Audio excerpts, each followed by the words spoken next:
বন্ধুসকল, আপোনালোকে জানেনে যে গোটেই পৃথিৱীত অকল ৰবিবাৰটোৱে কিয় বন্ধ থাকে আৰু আলু, আপেল, পিঁয়াজ এই তিনিটাৰ সোৱাদ একেই লাগিব যদি আপুনি ইয়াক নাক বন্ধ কৰি খায়। এইটো ভিডিঅ'ত আপুনি এনে কিছুমান তথ্যৰ বিষয়ে জানিব যে আপোনাৰ মুখৰ পৰা এটাই শব্দ ওলাব। নম্বৰ 10, জাপানৰ টেকন'লজিৰ বিষয়ে আমি সকলোৱে শুনিছোঁ যে তাত টেকন'লজি কিমান ডেভেলপ, কিন্তু আপুনি এইটো কথা শুনিছেনে যে তাত পানীৰ তলত এটা আণ্ডাৰগ্ৰাউণ্ড পোষ্ট অফিচ আছে আৰু সেইটোৰ দ্বাৰা প্ৰত্যেক বছৰতে 1500 লিটাৰ অহা যোৱা কৰে। তাৰমানে সেইটো এটা ৱৰ্কিং পোষ্ট অফিচ, তাকো পানীৰ তলত। ৱাও। নম্বৰ 9, এই পৃথিৱীৰ সকলোতকৈ কমপ্লিকেটেড আৰু ইণ্টাৰেষ্টেড আৰু বেষ্ট মেচিনটো কি আপুনি জানেনে? সেইটো হৈছে আপোনাৰ দেহটো, অৰ্থাৎ হিউমেন বডি। কাৰণ হিউমেন বডিটোৱে হৈছে সেইটো মেচিন যিটো পৃথিৱীৰ সকলোবিলাক মেচিনকে বনাইছে। চ' সকলোৰে জন্মদাতা আৰু সকলোতকৈ বেষ্ট মেচিন হৈছে human body. Number 8, according to several researches, music অৰ্থাৎ গান একচুৱেলি নিচাজাতীয় বস্তুবিলাকৰ সমানে এডিক্টেড হ'ব পাৰে যদি আপুনি ইয়াক প্ৰয়োজনতকৈ বেছি শুনে। চ' যিকোনো বস্তুৰে লিমিট থাকিব লাগে, প্ৰয়োজনতকৈ বেছি কোনো বস্তুৱে ভাল নহয়। নম্বৰ 7, আলু, আপেল আৰু পিঁয়াজ এই তিনিটা ফলক যদি আপুনি নাক বন্ধ কৰি খায় তেনেহ'লে তিনিওটাৰে সোৱাদ একেই পাব। এইটো বহুত ইণ্টাৰেষ্টিং আৰু চাইণ্টিফিক তথ্য, কিয়নো আপোনাৰ সোৱাদ লোৱাৰ ক্ষমতা অকল জিভাতে নাথাকে। 100% মাথন 80%হে জিভাত থাকে আৰু বাকী 20% আপুনি যেতিয়া উশাহ নিশাহ লয় তাৰ সহায়ত পায়। আৰু সেইকাৰণে যেতিয়া আপোনাৰ চৰ্দি লাগে তেতিয়া আপুনি কোনো বস্তুৰে সোৱাদ ভালদৰে নাপায়। আপোনালোকৰ এনেকুৱা হয় নেকি? যদি হয় কমেণ্ট বক্সত কমেণ্ট কৰি জনাব।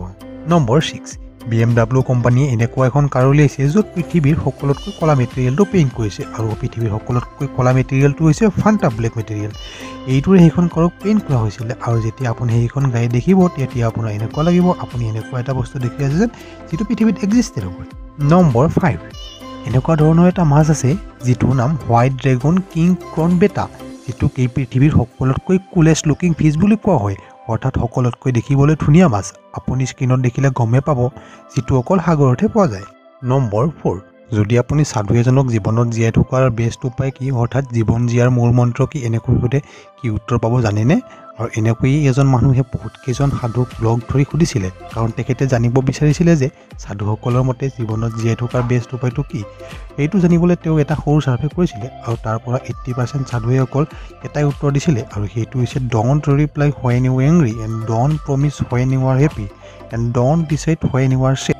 অৰ্থাৎ যেতিয়া আপুনি খঙত থাকে তেতিয়া একো উত্তৰ দিব নালাগে, আৰু যেতিয়া আপুনি বহুত সুখত থাকে তেতিয়া একো প্ৰমিছ কৰিব নালাগে, আৰু যেতিয়া আপুনি দুখী থাকে তেতিয়া একো ডাঙৰ সিদ্ধান্ত ল'ব নালাগে। এইটোৱে জীৱনত জীয়াই থকাৰ মূল মন্ত্ৰ একৰ্ডিং টু সাধু।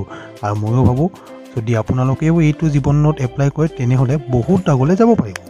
নম্বৰ 3, সাধাৰণতে কিং কব্ৰা অৰ্থাৎ ফেটি সাপক সকলোতকৈ বিষাক্ত বুলি কোৱা হয়, কিন্তু এইটো সত্য নহয়, কাৰণ এই পৃথিৱীত থকা 84 লক্ষ জীৱৰ মাজত আৰু বহুত বিষাক্ত জীৱ আছে, আৰু যাৰ মাজত সকলোতকৈ বেছি বিষাক্তৰ ভিতৰত বক্স জেলিফিছ, যিটো আপুনি স্ক্ৰীণত দেখি আছে, এইটোকে সকলোতকৈ বেছি বিষাক্ত বুলি ধৰা হয়। নম্বৰ 2, সিংহৰ যিটো চিঞৰ সেইটো আপোনালোকে সকলোকে এনেকৈ শুনা হয়,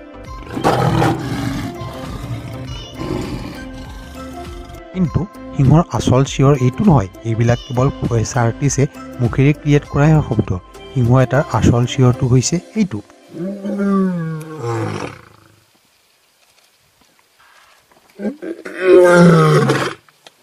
7টা বাৰৰ ভিতৰত অকল ৰবিবাৰটোৱে কিয় বন্ধ থাকে আপুনি জানেনে?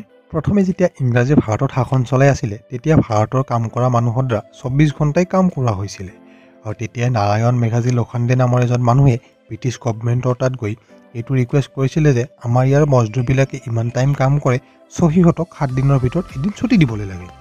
কিন্তু তাৰপিছতো ব্ৰিটিছ গভৰ্ণমেণ্টে এইটো এপ্লাই কৰা নাছিলে, আৰু তাৰ 7 বছৰ পিছত এনেকৈ মাথা মাৰি থকাৰ পিছত ছানডে হলিডে বুলি ঘোষণা কৰিছিলে, আৰু তেতিয়াৰ পৰাই ভাৰতত ছানডে হলিডে বুলি মানি আহিছে।